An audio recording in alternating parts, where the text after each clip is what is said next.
Chers amis, permettez-moi, avant de commencer cette allocution, par exprimer en votre nom notre solidarité la plus sincère et la plus totale à nos compatriotes antillais, confrontés à la mort, à la dévastation et maintenant au pillage et au chaos. Soyons face au drame que vivent nos compatriotes des Antilles encore la voie de la vérité. Rien n'a été prévu. Rien n'a été anticipé. Les moyens de secours et de maintien de l'ordre sont tout à fait insuffisants. L'effondrement de nos moyens militaires, le nombre dérisoire de nos bâtiments de la marine ne permet pas la réponse qui devrait être celle d'une grande et puissante nation comme la France. Aujourd'hui, nos compatriotes de Saint-Martin, privés de tout, se voient encore volés et menacés dans leurs existences, même par des bandes criminelles, obligés d'organiser leur propre défense alors qu'un nouveau cyclone arrive. Être français, dans un territoire français, doit postuler un niveau de soutien, de solidarité et de protection qu'aujourd'hui, face à cette catastrophe, le gouvernement est incapable d'assurer. Nous voilà à nouveau réunis après une petite pause estivale qui fut pour chacun une période, certes de repos, bien nécessaire, je l'avoue, mais aussi une période d'observation et de réflexion. Je reviens aussi avec une grande détermination et le sentiment d'une ardente obligation d'agir. Agir non pour moi, mais pour vous. Non pas seul, mais avec vous. Dans les grands combats, les petites carrières personnelles ne comptent pas. Sachez-le, la flamme qui m'anime n'est pas l'ambition, mais le devoir. Le devoir vis-à-vis de notre pays, de notre continent européen si menacé. Mais le devoir aussi à l'égard de tous ceux qui espèrent dans un changement impérieux, un changement vital. À cela, je voudrais dire qu'ils ne se sont pas trompés en votant pour nous. Je voudrais leur dire que leur vote s'est joint à 11 millions d'autres votes, que leur vote a permis aux forces nationales de prendre pied à l'Assemblée avec 8 députés, des députés élus au scrutin majoritaire. C'est un fait unique dont chacun doit mesurer la portée parce que cela signifie que, malgré les campagnes de découragement et de dénigrement, vous avez cassé le plafond de verre de 50%.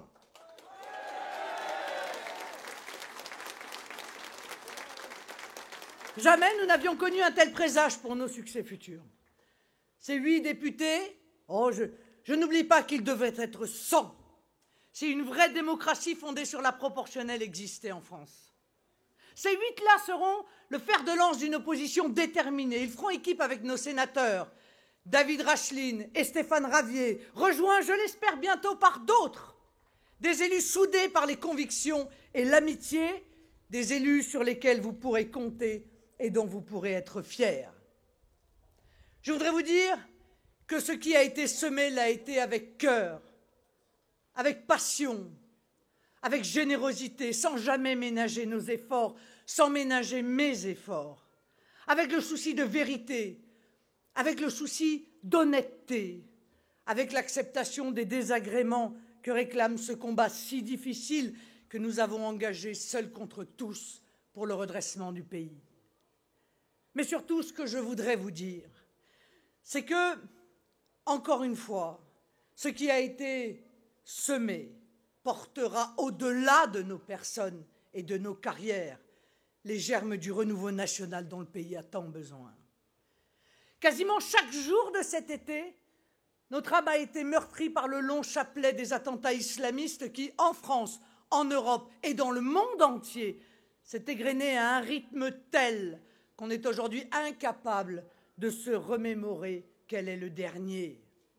Ceux contre les militaires ou les représentants de nos États, comme ceux contre des civils innocents.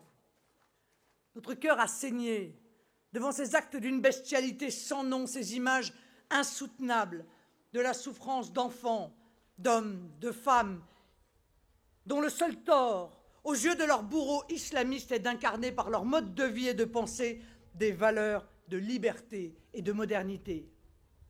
Les islamistes Nous devons en être convaincus, nous agressent non pas pour ce que nous faisons, mais en raison de ce que nous sommes. Preuve en est qu'ils portent leurs attaques terroristes, y compris contre des pays ou des populations qui ne sont même pas engagés dans des combats militaires contre leur razzia meurtrière. Je l'ai dit et je le répète avec la profonde détermination de quelqu'un qui, enfant, à 8 ans, en fut elle-même victime. Je ne veux pas m'habituer au terrorisme. Je ne veux pas que nos enfants vivent avec cette horreur dans la tête. Pas davantage que je ne veux me résoudre à invoquer la fatalité lorsque je sais que tout n'est pas réellement mis en œuvre, toujours pas, pour éradiquer la menace. Nous ne devons pas nous taire, surtout lorsque l'on s'aperçoit que tout est fait pour en minimiser la fréquence, en rangeant des agressions de nature manifestement terroristes dans les tiroirs bien fermés des actes de déséquilibrés.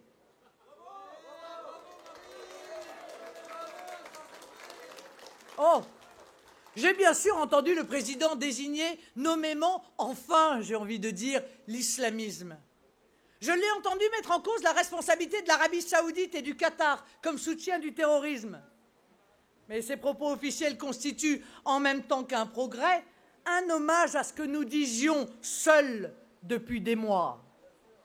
En même temps que je regrette le temps perdu, le temps gâché, je ne peux que me réjouir de ce revirement des autorités publiques, me féliciter de cette prise de conscience dont nous sommes, je crois, nous, au Front National, pour beaucoup.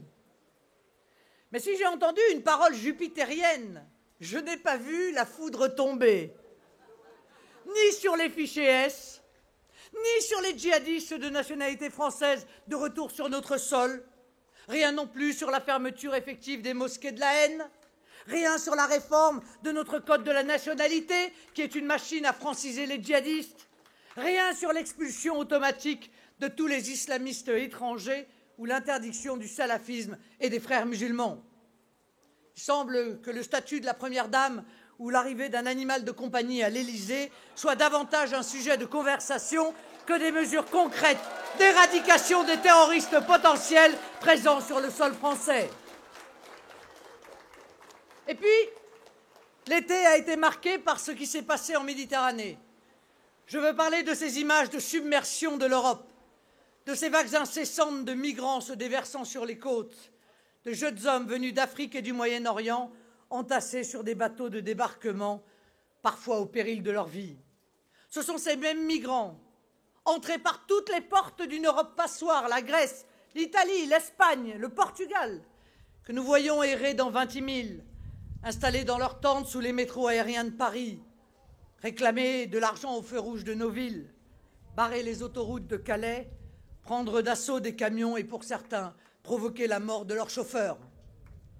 Ils ne le font que parce que, dès qu'ils ont mis le pied en Europe, même illégalement, ils acquièrent immédiatement le droit et les facilités matérielles de circuler sans contrôle. Il ne s'agit pas pour moi, mes chers amis, de mettre en cause tous ces gens. Ils sont les victimes de la bonne conscience de nos élites et des politiques criminelles auxquelles elles conduisent. Ils sont les victimes du laxisme de nos dirigeants et de leur esprit d'abandon. Je mets en cause ceux qui les font ou qui les laissent entrer. Madame Merkel, Monsieur Macron, et avant lui, Monsieur Hollande, et avant lui, Monsieur Sarkozy. Ils sont coupables des noyades en Méditerranée. Ils sont coupables de la terrible tragédie qui attend la France et l'Europe. La submersion, la déstabilisation et le chaos. Et comme dans toutes les trahisons nationales, il faut des évêques cochons. Voilà que la Cour de justice de l'Union européenne a rejeté cette semaine le recours de la Hongrie et de la Slovaquie contre les quotas de migrants. Vous devez savoir que l'avocat général de cette Cour, vous savez, l'avocat général, c'est-à-dire celui qui est censé représenter les intérêts des Européens, en l'occurrence, qui avait conclu à la pertinence des quotas, n'est autre que Yves Beau. Tiens, vous vous souvenez, c'est ce magistrat réputé proche de Nicolas Sarkozy. Droite, gauche, ce sont les mêmes, toujours les mêmes. Je ne dirais pas, certains pensaient, vous savez, qu'ils n'avaient pas compris. On ne peut plus dire aujourd'hui, objectivement, qu'ils n'ont pas compris. ils agissent à dessein. Croyez-vous que c'est par inadvertance que nos gouvernants qui laissent mourir de froid les sans-abri depuis des décennies trouvent aujourd'hui d'un seul coup les centaines de millions et peut-être les milliards nécessaires pour racheter les hôtels Formule 1 pour les migrants ou pour les installer dans nos châteaux? Vous n'avez pas entendu une voix des Républicains pour remettre en cause cette politique aberrante et injuste. Et pour cause, ils sont d'accord. Les Républicains ont tous voté et continuent de le faire de la répartition des migrants dans nos pays à l'ouverture ininterrompue de nouveaux chapitres d'adhésion de la Turquie à l'Union européenne. Comment s'étonner que le nombre d'acceptations des demandes d'asile n'ait jamais été aussi nombreuse dans notre pays, plus 35% en 2016 par rapport à 2015. Mais rassurez-vous, si j'ose dire, ceux qui n'ont pas de droit d'asile restent quand même en France, puisque parallèlement, les reconduites à la frontière, dont le taux est pourtant déjà dérisoire, sont en chute libre. Comment s'étonner que, dans la plus parfaite indifférence politique, les tribunaux ne prononcent pas de peine pour les gens coupables d'aide aux illégaux en violation des lois? Même le parquet, qui est aux ordres de la chancellerie, ne réclame pas de peine ferme. Pourtant, ces gens qui encouragent l'immigration, même s'ils maquillent leurs agissements derrière un pseudo-humanitarisme, ne valent pas mieux que les passeurs. Je le dis, ceux qui organisent la submersion commettent un crime contre la France, un crime contre l'Europe, un crime contre notre civilisation française.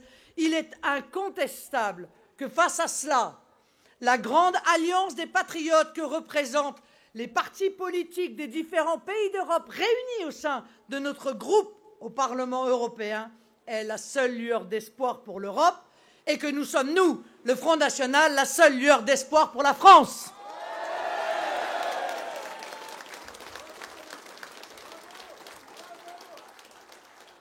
Les gouvernements passés, sans exception, comme celui qui s'est mis en place en juin, ont accepté cette politique, parce qu'ils font allégeance à l'Union européenne et parce qu'ils adhèrent fondamentalement au projet mondialiste.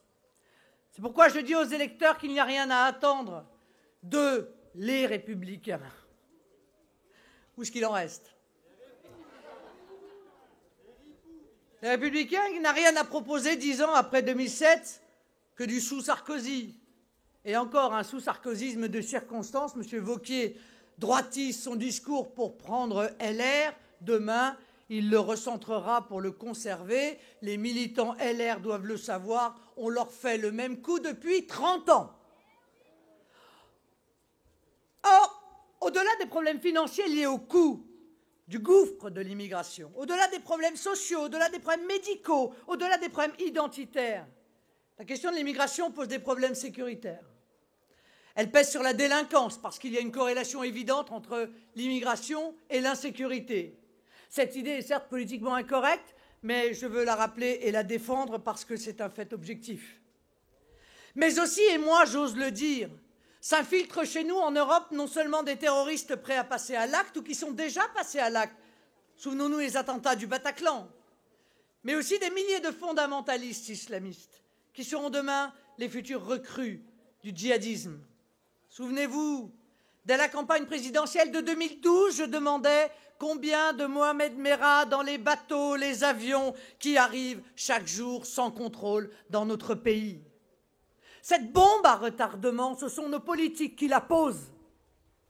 Tout comme j'ai eu l'occasion de dire à la tribune du Parlement européen à Mme Merkel « Je ne vous reconnais pas le droit de nous imposer vos migrants », je dirais et le répéterai à M. Macron, nous ne nous laisserons pas faire.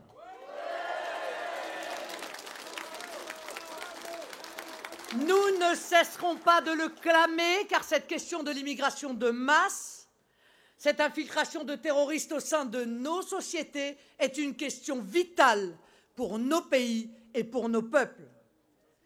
Terrorisme, islamisme, immigration, on aurait donc tendance à dire que rien ne change depuis la présidentielle.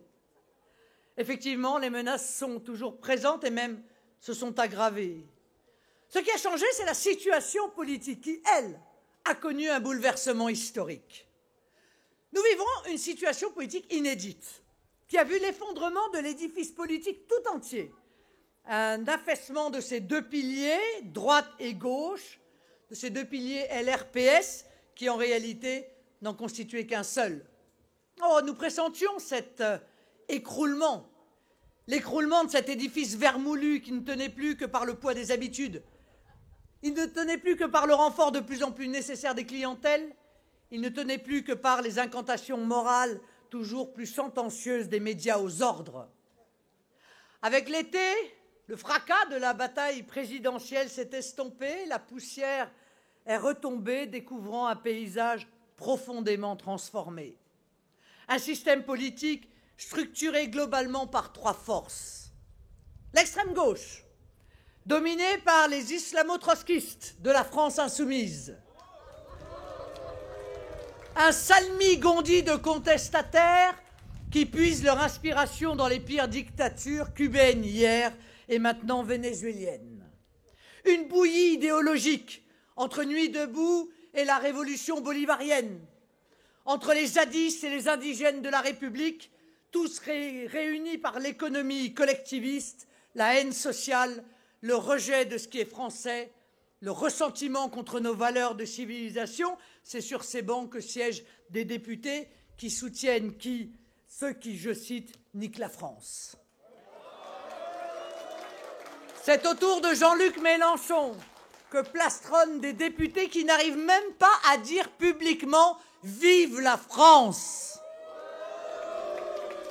et qui ont sur la laïcité, l'islamisme et même des attentats comme celui de Charlie Hebdo des positions d'une gênante et scandaleuse ambiguïté. Je dis aux travailleurs français, n'ayez aucune confiance dans ces gens-là. Pour eux, l'homme à défendre n'est plus le prolétaire, mais le migrant. N'est-ce pas contradictoire d'ailleurs de prétendre défendre les niveaux des salaires des ouvriers français et dans le même temps prôner l'ouverture des frontières à une main-d'œuvre bon marché et la régularisation de tous les clandestins, ce qui aura inévitablement comme conséquence de tirer vos salaires à la baisse. Les Insoumis ne sont pas une opposition, c'est un groupe d'agités qui ne s'oppose pas mais se donne en spectacle, qui ne combat pas la mondialisation mais l'accompagne. Mondialiste ou altermondialiste, même combat. Un vieil adage dit « faire et défaire, c'est toujours travailler ». Mélenchon travaille. Il travaille à renverser les gouvernements qu'il a fait élire. François Hollande hier, pour qui il avait voté et qu'il a combattu après pendant 5 ans, Emmanuel Macron aujourd'hui, pour qui tous ses amis ont appelé à voter et qu'il veut renverser aujourd'hui. La deuxième composante de cette vie politique, aujourd'hui, est En Marche.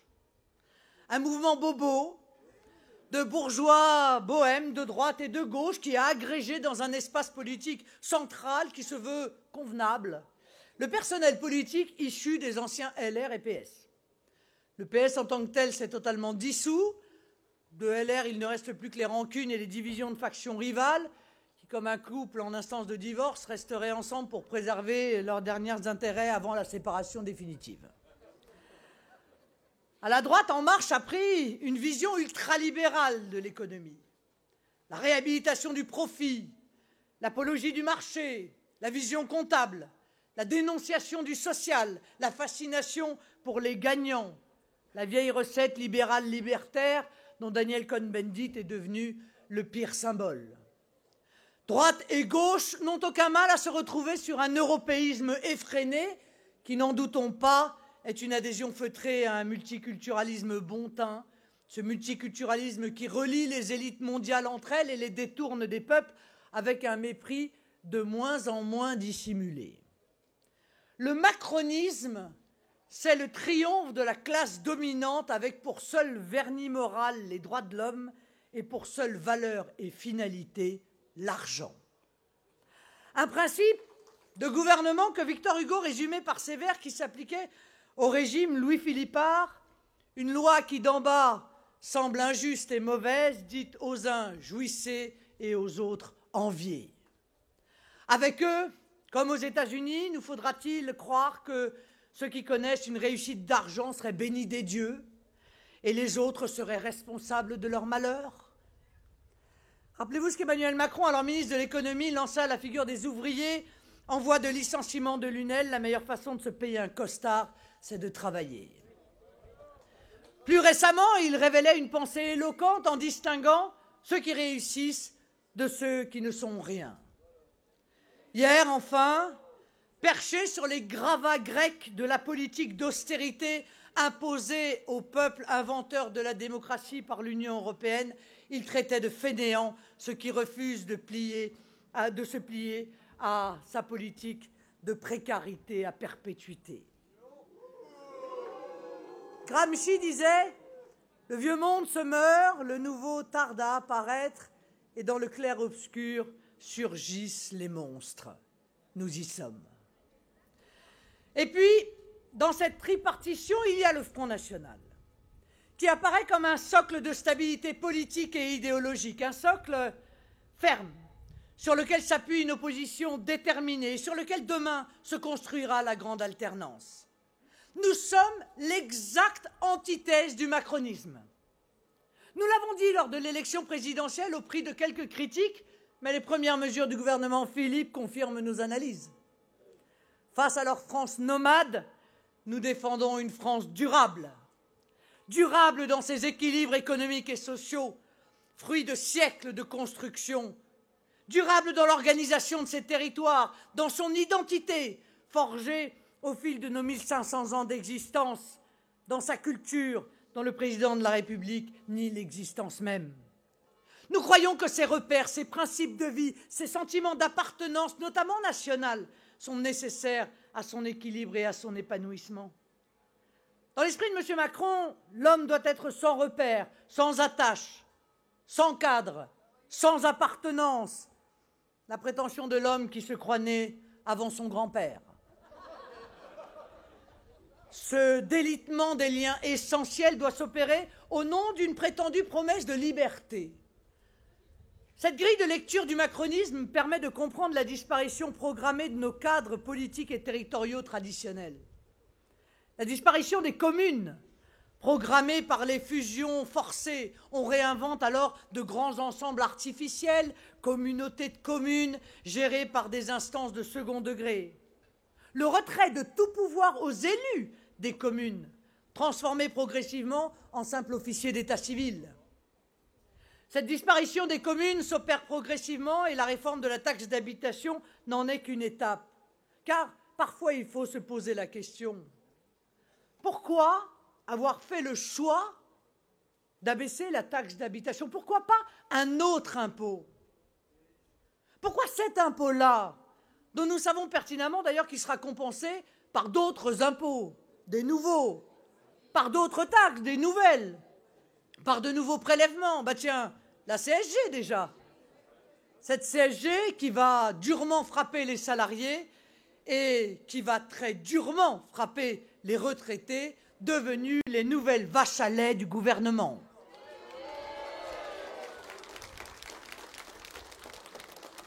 Alors pourquoi la taxe d'habitation? Parce qu'en fait, il s'agit de viser un double objectif.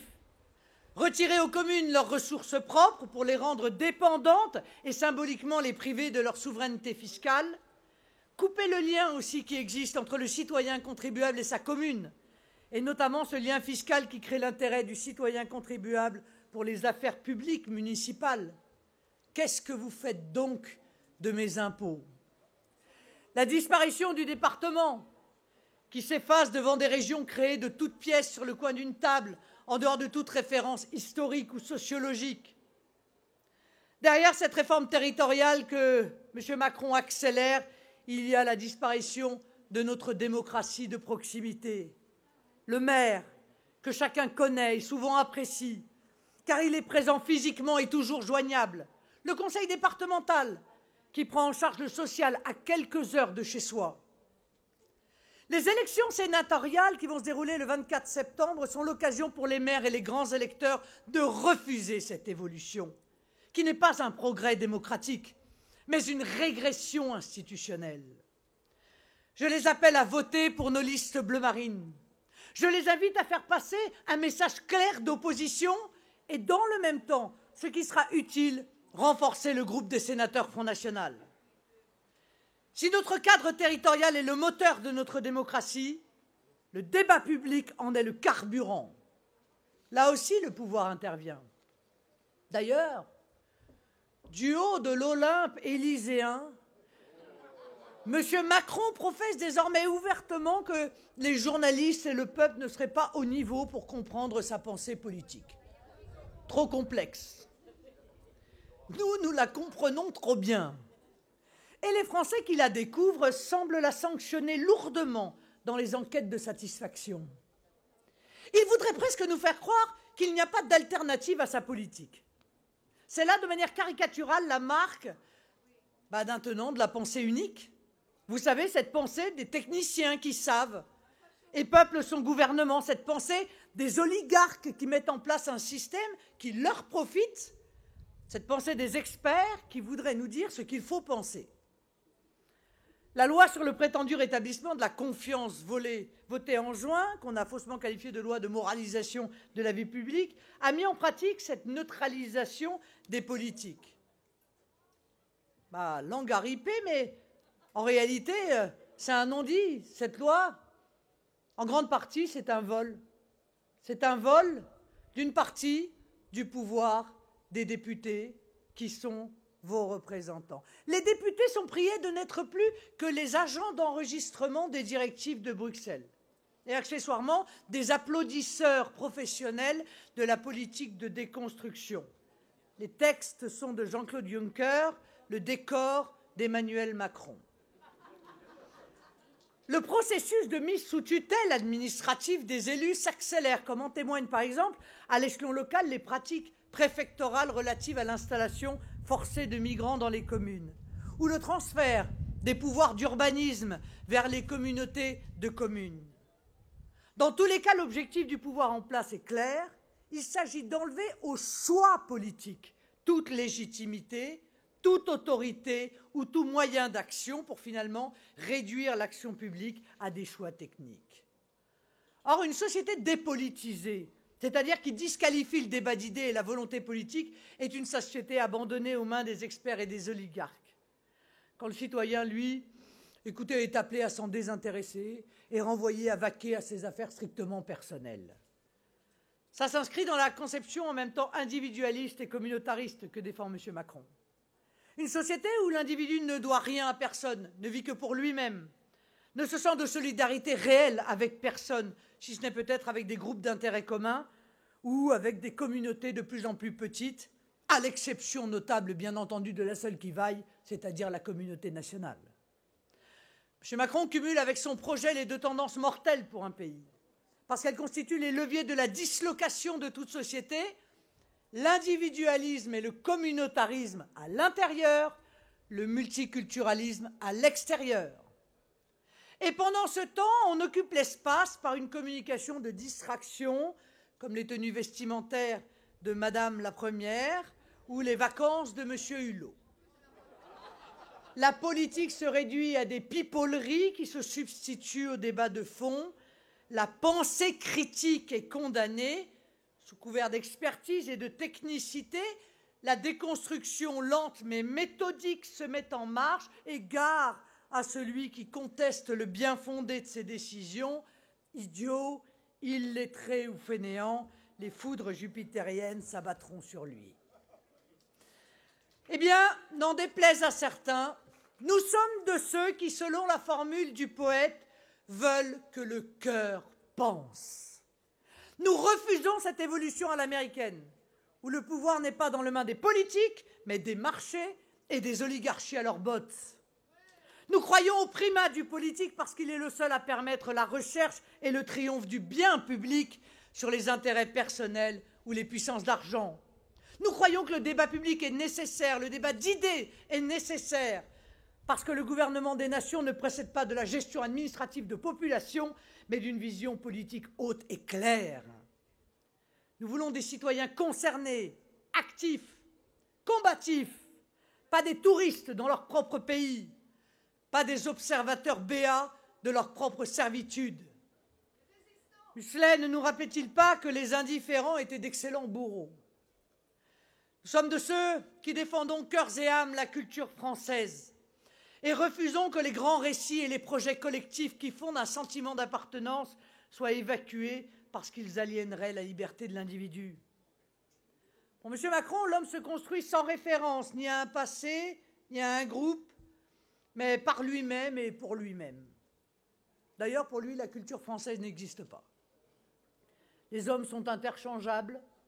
Les individus ne sont finalement envisagés que comme des producteurs ou des consommateurs, et donc il n'y a aucun inconvénient à ce que des Maliens, des Guatémaltèques ou des Martiens peuplent entièrement un village du Périgord. Et l'on comprend pourquoi M. Macron n'est nullement effrayé par les politiques migratoires à l'œuvre en Europe. Et lorsque les individus sont ainsi interchangeables, il n'y a alors plus lieu de distinguer des citoyens des non-citoyens. Comme le marché, la citoyenneté a vocation à devenir mondiale. Ne vous trompez pas. L'entreprise de déconstruction que veut engager M. Macron ne se limite pas au fondement de nos institutions, il touche toute la société, chacun d'entre nous, et bien sûr le monde économique, y compris le monde du travail. Avec le macronisme, l'homme est sommé de se détacher de ce qui l'attache. Il est poussé au nomadisme, au changement perpétuel, à l'éphémère. M. Macron appelle ça la flexibilité. Nous l'appelons la précarité. La loi travail votée avant l'été a vu la naissance du contrat de travail de mission. Ce contrat de travail s'appelle contrat de travail à durée indéterminée, mais ça n'est pas vraiment un CDI.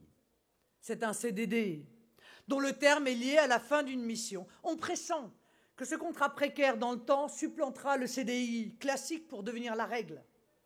C'est une modification profonde, presque une révolution du monde du travail. Cela signifie que le lien entre le salarié et son employeur ne sera plus l'adhésion à un projet d'entreprise, mais un simple contrat de mercenariat. On me paye pour un travail, point. Aucun lien durable, aucun lien de solidarité, aucun lien de loyauté durable ne se crée entre le salarié et son entreprise. L'entreprise n'est que le lieu d'une mission. Et pour l'entreprise, le salarié est un intérimaire professionnel. Il est jetable. L'homme lui-même n'est qu'une force de travail, réduit au rang d'objet au service de la production. Affaibli obligatoirement, fragilisé obligatoirement, il n'en sera de surcroît que plus soumis et malléable, car osons le dire, un Français qui accumulera ses contrats de mission ne sera en réalité jamais propriétaire de sa vie. On le voit dans la conception de M. Macron, la seule chose qui régule les rapports entre les hommes sont les contrats juridiques et l'échange marchand. Dans la société de M. Macron, le don n'est pas chose normale. Les relations économiques remplacent les relations sociales. Le nomadisme, on le retrouve aussi par exemple dans la future réforme de l'ISF, qui va exempter la spéculation pour concentrer la taxation sur ce qui est durable, comme le foncier et l'immobilier. Ça, c'est révélateur. Face aux menaces de l'islamisme et du mondialisme, face à la menace d'un terrorisme sacrificiel et d'un système économique inhumain, cette société disloquée nous conduit à la brutalité, à l'asservissement et à la dilution. Nous ne nous résignons pas à l'obsolescence programmée de la France. Nous pensons au Front National que jamais la France n'a eu tant besoin d'une vision d'État, c'est-à-dire d'une vision haute, qui ne peut être qu'une vision politique, une vision qui donne un sens à notre histoire, cette histoire de France qu'il appartient aux Français et à eux seuls d'écrire. Jamais la France n'a eu tant besoin du rassemblement de tous ses enfants autour d'un grand projet qui les unit dans un même espoir, dans un même élan du cœur et de l'esprit, dans une même volonté qui passe par le réveil de l'enthousiasme dont notre peuple est capable. Cette vision panoramique, nous sommes les seuls à la porter. Et parce que nous sommes les seuls à la porter, nous sommes les seuls à pouvoir incarner la grande alternance. C'est ce beau projet auquel nous vous convions et auquel nous convions tous les Français. Ces Français qui voient avec effarement la France broyée dans la mondialisation, ces Français orphelins de la droite des valeurs et ces Français orphelins de la gauche patriote.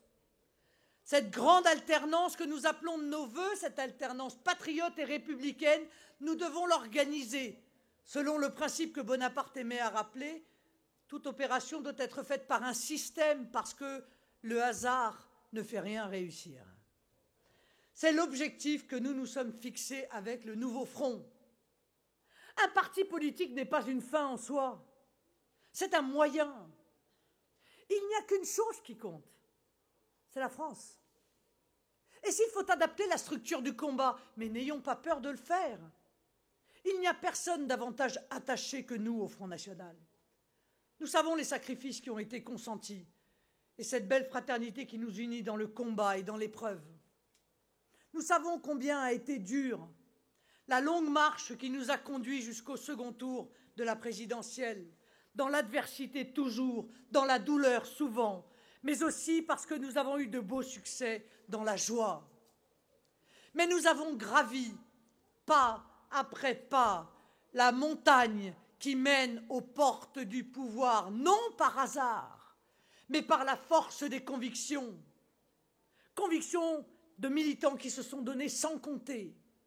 Convictions de millions de Français, d'irréductibles Français, qui refusent le mouvement qui voudrait emporter la société entière vers le morcellement et l'appauvrissement. De Français qui refusent de consentir à la fin de la France, qui refusent le renoncement à eux-mêmes, qui refusent l'abaissement des peuples, et particulièrement des peuples d'Europe. Pour faire céder la dernière porte du château, il nous faut donner les derniers coups de boutoir pour que le peuple redevienne maître de son destin et que la France retrouve le chemin de la grandeur. Ah, les sirènes du système chantent l'autosatisfaction, mais la porte est prête de céder. Même si ceux qui nous gouvernent, ou plutôt nous dominent, redoublent d'efforts pour se barricader. La grande entreprise de refondation du mouvement national à laquelle je vous invite, mes amis, à laquelle j'appelle tous les soutiens du Front National, cadres, militants, adhérents et électeurs, mais aussi tous les Français, d'où qu'ils viennent, n'est inspirée que par le devoir d'une action et d'une victoire pour que la France reste la France pour ses enfants et pour le monde. Elle s'adresse aux Français si nombreux, je crois majoritaires, qui croient encore et toujours dans le génie intime de notre nation. Aux Français qui attendent pour eux et leurs enfants une grande alternance, une vraie alternance. À ces Français qui vivent dans la difficulté et espèrent tellement en une force de libération nationale. Cette refondation politique ne sera pas une énième structure définie d'en haut. Je souhaite au contraire que chacun d'entre vous prenne toute sa place dans cette œuvre de refondation essentielle. Aussi, je vous appelle à vous joindre à nous. Que vous soyez aujourd'hui au Front National ou que vous veniez politiquement d'une autre famille politique, pour peu que vous partagiez notre objectif de redressement national. La refondation que nous allons mettre en œuvre tambour battant s'appuiera sur deux principes. Le rassemblement de tous les Français, parce que l'unité est la condition de la grandeur.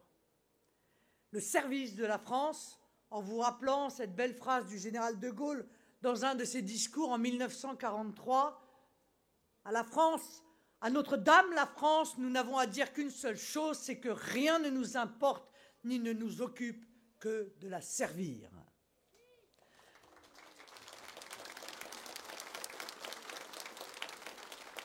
Pour ce qui concerne la réflexion au sein de l'appareil du Front National, nous nous sommes mis au travail dès le lendemain des législatives, avec un séminaire extrêmement productif qui a réuni les cadres. Ce travail d'étude et de réflexion va se poursuivre avec une tournée que je vais effectuer dans les fédérations pour y rencontrer directement et entendre nos cadres locaux, nos adhérents. Je les invite à y participer nombreux et à enrichir nos débats de leurs contributions. Fin septembre, je rencontrerai nos élus, nos 400 conseillers régionaux et départementaux, nos maires, nos parlementaires français et européens au cours d'une grande journée des élus.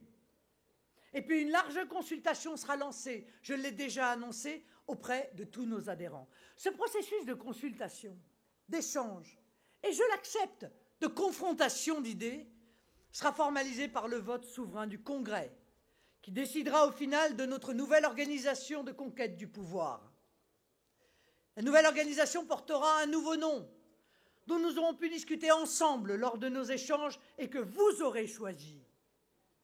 Nos mécanismes de fonctionnement seront rénovés et pourquoi pas, certains le souhaitent, davantage décentralisés.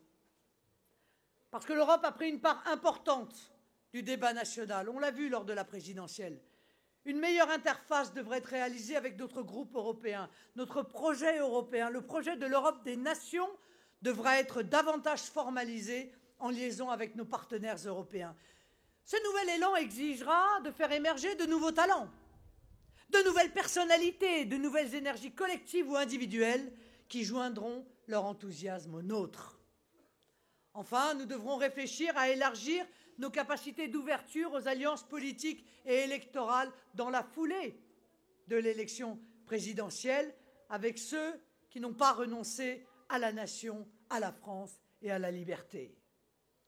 Dans les ruines d'un système politique à reconstruire, seuls ceux qui sont portés par des convictions, par une volonté qui les transcende, sont capables de repenser l'avenir et de le mettre en forme. Notre famille politique est la seule en mesure d'incarner la grande alternance. Nous savons qui nous combattons et pourquoi. Nous savons dans quelle société nous ne voulons pas vivre et celle dans laquelle, au contraire, nous savons que nos enfants seront heureux. Nous savons ce qui forge notre nation et ce qu'elle nous apporte, ce que nous lui devons. Vous le voyez, mes amis, la tâche est grande mais aussi exaltante. Elle nous impose de se libérer du doute et de l'irrésolution. Elle appelle à l'intelligence collective, à l'écoute mutuelle. Et parce qu'il n'y a pas d'action victorieuse sans un élan du cœur et de l'esprit, à la fraternité militante, mais aussi au travail. La première victoire est sur nous-mêmes. À l'heure des pensées asséchées, face au mécanisme froid de la dictature technocratique, il n'y a rien de plus beau que le partage d'un idéal. Il n'y a rien de plus noble que de servir.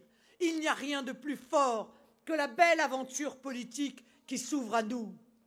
Il faut nous en convaincre. Notre combat n'est pas seulement un combat politique, c'est un combat de civilisation, celle-là même que nous devons transmettre à nos enfants. C'est un combat trop important pour nous en détourner. C'est un combat trop important pour échouer. C'est pourquoi nous devons nous battre. C'est pourquoi nous devons gagner. Je sais pouvoir compter sur vous. Vive la République, vive la France!